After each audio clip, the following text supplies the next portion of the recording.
અંજાર ગાંધીધામ કેડાણા વિસ્તારમાં સતત બની રહેલા ઘરફોડના બનાવોથી લોકોમાં ભયનો માહોલ છે। કેડાણાની મંગલ તુલસી સોસાયટીમાં સોમમંગળની રાત્રે 4 તસ્કરોએ 5 મકાનના તાળા તોડી સામૂહિક ઘરફોડ કરી હોવાનો ફફડાટ હજુ શમ્યો નથી।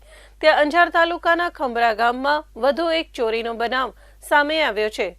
ખંભરાના શાંતિનગર વિસ્તારમાં રહેતા અને સિલાઈ કામ કરતા વિરેન્દ્રભાઈ કાંતિલાલ વેગડ ઉત્તરાયણ પર્વ નિમિત્તે ગત સોમવારે પોતાનું મકાન બંધ કરી અમદાવાદ ખાતે ભાઈના ઘરે ગયા હતા।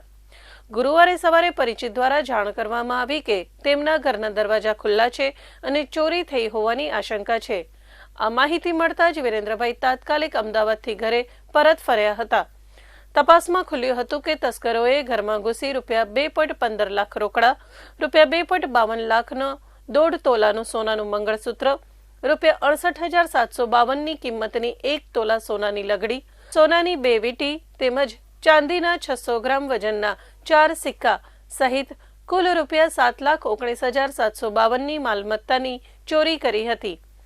ઘટનાની જાણ થતાં સ્થાનિકોમાં ભય અને રોષ ફેલાયો છે। પોલીસ દ્વારા ઘટના સ્થળે પહોંચીને તપાસ હાથ ધરવામાં આવી છે અને તસ્કરોને ઝડપી પાડવા પ્રયાસો શરૂ કરવામાં આવ્યા છે। અંજાર વિસ્તારમાં એક પછી એક બની રહેલા ઘરફોડના બનાવોને લઈ નાગરિકોમાં સલામતી અંગે ચિંતા વધી છે।